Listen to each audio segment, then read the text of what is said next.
New places, new perspectives, same questions, better answers. I'm Rowan Vale, and this is where learning becomes identity. Today, we're asking what happens when race travels abroad. In previous episodes, we've explored how language learning influences identity, belonging, and personal growth. Today, we're turning our attention to another important dimension of student development: racial and ethnic identity. More specifically, we're asking a question that few students anticipate before boarding a plane. What happens when race travels abroad? Many students assume that studying abroad will primarily expose them to a new culture, language, or new way of life. But for many students, the most surprising discovery is not about another country, it's actually about themselves. Let's explore. It's important to begin by understanding how contextual identity really is. One of the central ideas in racial and ethnic identity theory is that identity development does not happen in isolation. Identity develops through relationships, communities, experiences, and environments. Researchers have long argued that ethnic identity becomes particularly visible when individuals encounter differences. We often become more aware of who we are when we leave familiar spaces and enter unfamiliar ones. For many college students, study abroad creates exactly this kind of experience. Students who rarely think about race at home suddenly become highly aware of it. Students who belong to majority groups may find themselves becoming minorities. And students from marginalized communities may discover that race is understood differently in another country. In either case, travel often creates an opportunity for identity exploration. And that exploration often begins with a simple realization: people are seeing me differently here than they did at home. This leads us to understand that when race becomes visible, it becomes a whole nother ballpark. Jean Phinney's work on ethnic identity helps explain why these moments matter. Phinney suggests that many individuals move through stages of ethnic identity development, beginning with an unexamined identity, moving through exploration, and eventually arriving at a more secure sense of self. Study abroad can act as the catalyst for that exploration. Imagine a student who has never had to explain their background before. Then suddenly they're asked, "Where are you from? What does it mean to be American? What languages do you speak? What's your culture?" Questions that once seemed simple become surprisingly complex. And those questions often push students into deeper reflection, not because they plan to explore identity, but because identity suddenly becomes impossible to ignore. For some students, that realization becomes especially powerful, particularly when race has already played a significant role in their lives. I think this is all the more meaningful when you think about specific identities. Let's start by thinking about Black students abroad. For Black students, studying abroad can be a particularly transformative experience. In the United States, Black identity is shaped by a unique history, cultural experience, and social context. Dr. Bray's lecture notes emphasize the distinct psychohistorical dimensions of the Black experience, including things like family structures, community traditions, educational experiences, and racialized social realities. But these assumptions do not always travel across borders. Many Black students report that they are first perceived as Americans rather than Black Americans. Others discover new connections to African diasporic communities. Some encounter entirely different conversations about race than the ones they experienced at home. William Cross's work on racial identity development suggests that encounters can serve as a powerful turning point in identity exploration.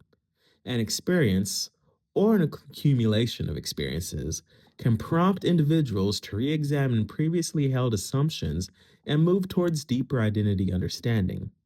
Study abroad can become exactly that kind of encounter. But Cross also reminds us to think of something important. Identity is not about finding one correct way to be Black. Identity is about engaging one's experiences and reflecting on what they mean. As Cross later argued, there is no single way to define Black identity, but rather multiple ways individuals make meaning of race and culture in their lives. Yet, these experiences are not limited to solely students of color. Sometimes identity becomes most visible when it has been previously invisible. Let's think about whiteness abroad. For many white students, race may not occupy much daily attention before studying abroad.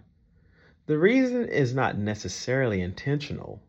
In the United States, whiteness often functions as the cultural norm, and what is considered normal often becomes invisible. But international environments can disrupt that invisibility. A white American studying in Japan, Korea, Ghana, or Morocco may suddenly become highly visible. People ask questions, assumptions are made, curiosity becomes unavoidable. But students may find themselves asking questions they have never seriously considered before. What does it mean to be white? What does it mean to be an American? And what assumptions do I carry with me about both? Dr. Bray's discussion of white identity development notes that growth often begins when previously unquestioned assumptions become visible and subject to reflection. In many ways, study abroad creates exactly those moments. And beneath all of these experiences lies another question, one that language learners encounter constantly. Who gets to belong? To wrap up today, I want to think about themes of language, belonging, and cultural legitimacy. Students often think study abroad will teach them about another culture. Sometimes it teaches them about their own identity instead. Language learning introduces another dimension to racial and ethnic identity. Many students enter language classrooms wondering if they truly belong. A heritage Spanish speaker may wonder whether or not they are Latino enough. A Black student studying Japanese may encounter assumptions about who's expected to learn that language. A white student studying Arabic may face questions about motivation or authenticity. These experiences raise questions of cultural legitimacy. Who gets to speak a language? Who gets to participate in a culture? Who gets to claim belonging? Student development theory reminds us that belonging is not simply about fitting in. It is about being recognized as a legitimate participant in a community. And language learning often becomes a space where students negotiate those questions in real time. The goal is not to eliminate uncertainty. The goal is to help students make meaning of it. Because growth often begins where certainty ends. When students study abroad, they expect to encounter new places, new languages, new cultures, and they do. But many also encounter something unexpected, a new understanding of themselves. Because identity does not stay home when students travel. Race travels, ethnicity travels, culture travels. And sometimes crossing a border becomes the moment students finally begin asking one of the most important developmental questions. Who am I? And perhaps more importantly, who am I becoming? Okay, today we explored how race and ethnicity shape our experiences across cultures. Next time, we'll examine another dimension of identity that often shifts across cultural boundaries, gender and sexuality. How do students navigate cultural expectations surrounding masculinity, femininity, and identity while studying abroad? And what happens when who we are collides with what another culture expects us to be? Join me next time as we continue exploring the many ways global experiences shape student development. Until next time, stay curious about who you're becoming.